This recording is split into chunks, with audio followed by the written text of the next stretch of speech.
If his arrangements would only stay put, if only people would do as he wished, the show would be great.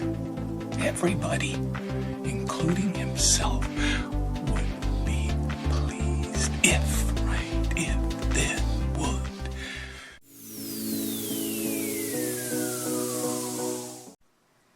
Aloha. Alex here with Aloha Speaks once again. And at the last minute here, I am going to take a bit of a risk and go off script with something that just came up that, interesting that the topic is eye on the ball. It's, for me, it's important for me to keep it's an interesting euphemism, eye on the ball. I mean, I'll get into that. I'm not even going to go to the parentheses yet. I realized I have been, in a sense, putting off. I have addressed a little bit, and I'll do more than the first segment, admit and honesty. And the second segment, a little bit, I'll do more on the listening and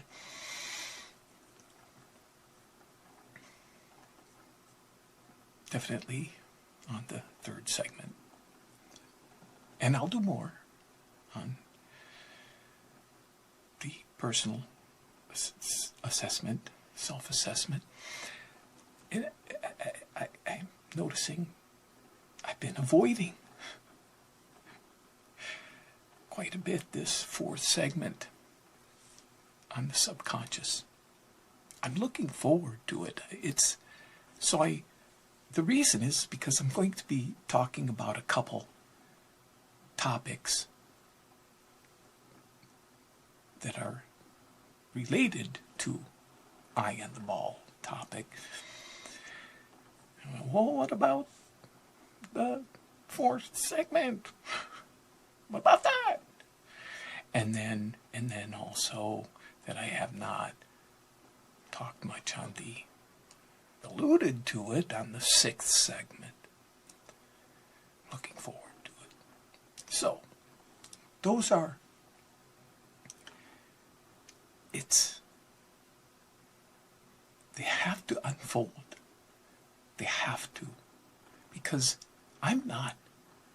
there's this part in the Alcoholics Anonymous book about the actor who wants, it's page 60 is where it begins, but then it unfolds on page 61, about the actor who wants to run the whole show, is forever trying to arrange the lights, the ballet, the scenery, and the rest of the players in his own way.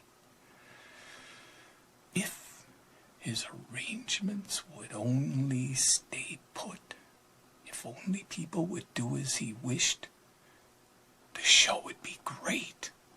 Everybody, including himself, would be pleased. If, right? If, then would.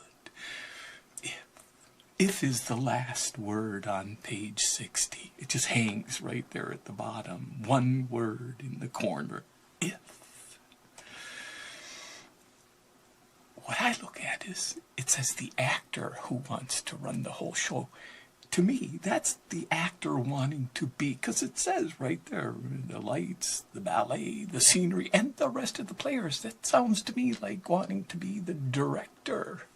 The director. And then at the bottom of page 61, incredible where it goes. It says my story right there.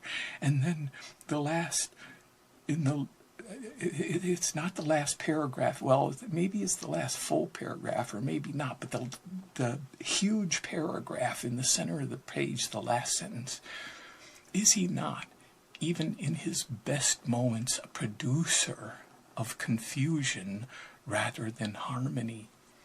And what I notice, yes, that's me, I raise my hand. It's using the word producer. He's like, yeah, I not only want to be a director, an actor who wants to run the whole show, I want to be a producer too.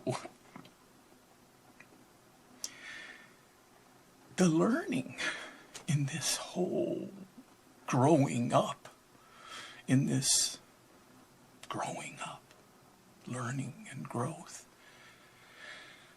I am not the director. I mean, whoa, am I not?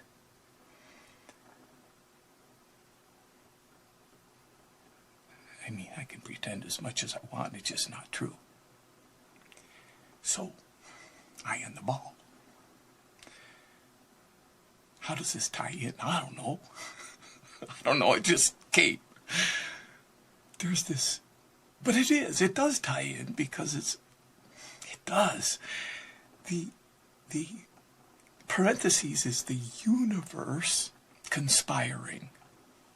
That's in the press. The universe conspiring / this moment. Okay. The topics that I have not yet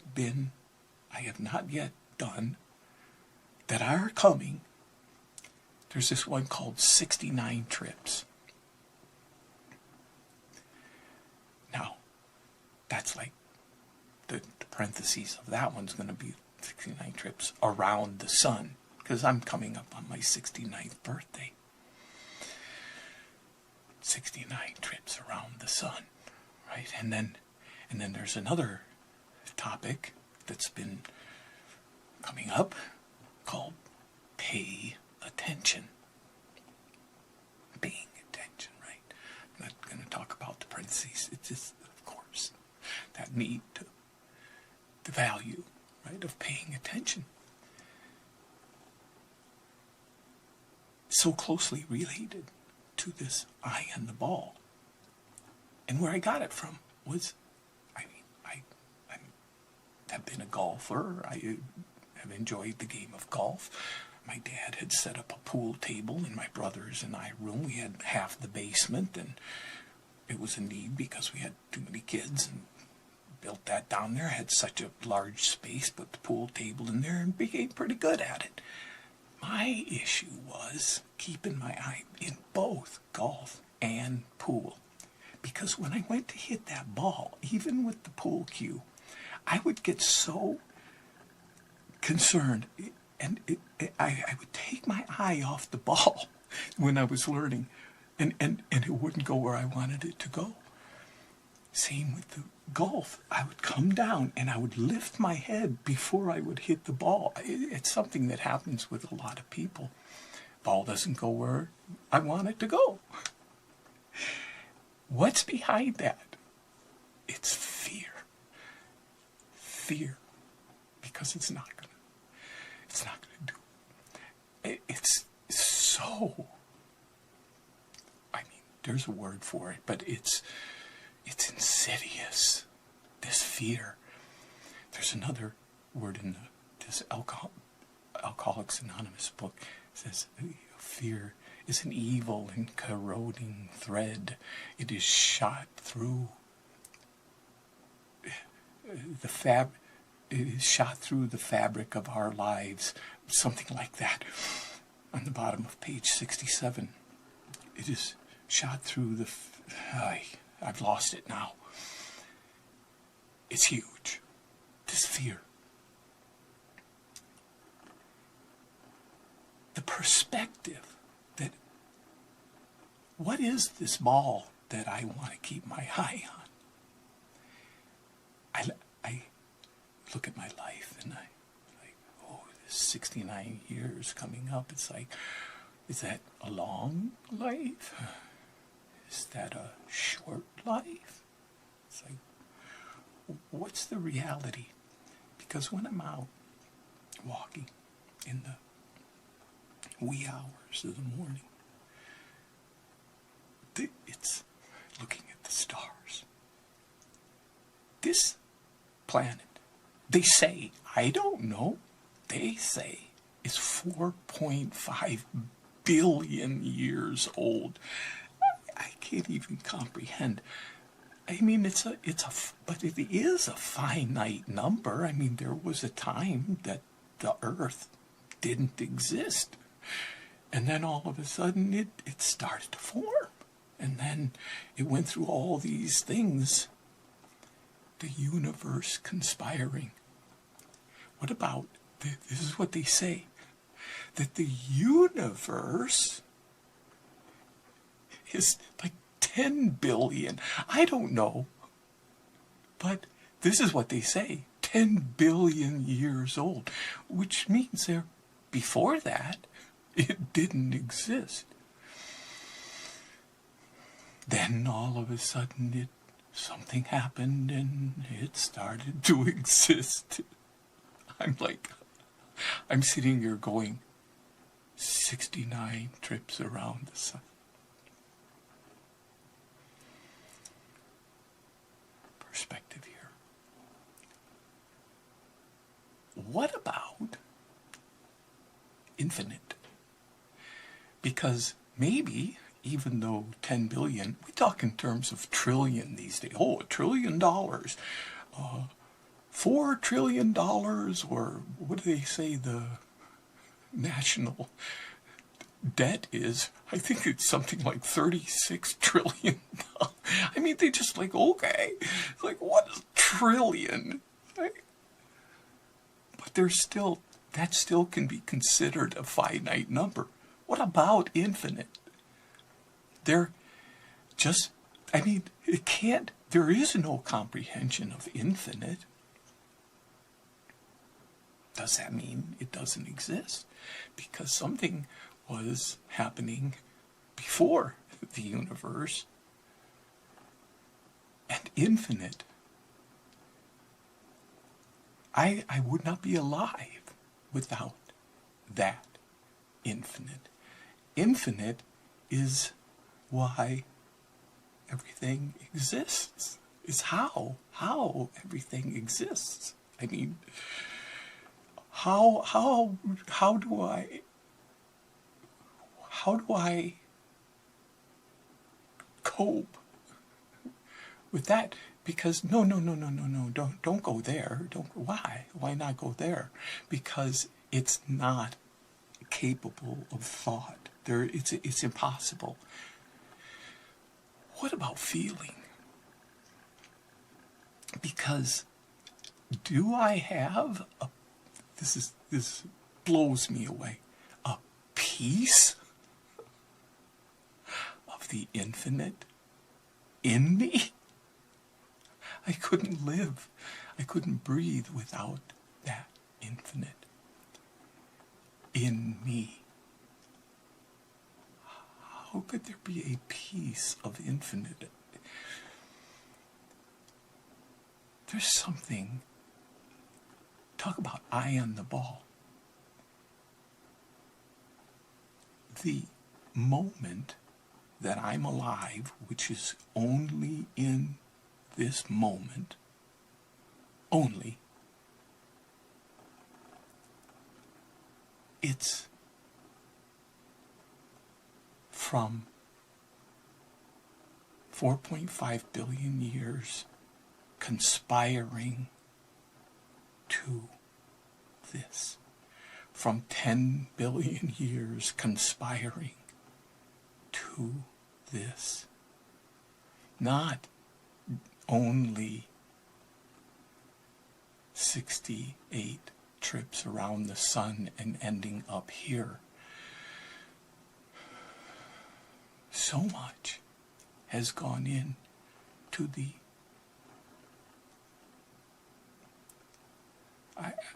I relate to it as privilege, to the privilege, to the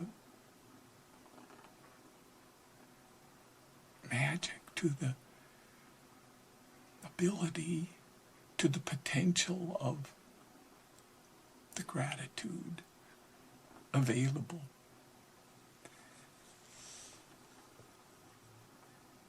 That even though I can get afraid, even though I can buy into fear, even though I can lift my head and take my eye off the ball, and then for sure things go awry, that can. That potential for the gratitude is waiting at all times for me to sink into that reality and appreciate. Until next time, aloha. From the Big Island of Hawaii, welcome to Aloha Speaks, home of Malama Aloha Pono by Alexander Noman, offering relief for all relationships with a focus on anger assessment and resolve. And to close, clicking on the thumbs up icon supports Aloha Speaks, as well as clicking on the free subscribe tab. Mahalo.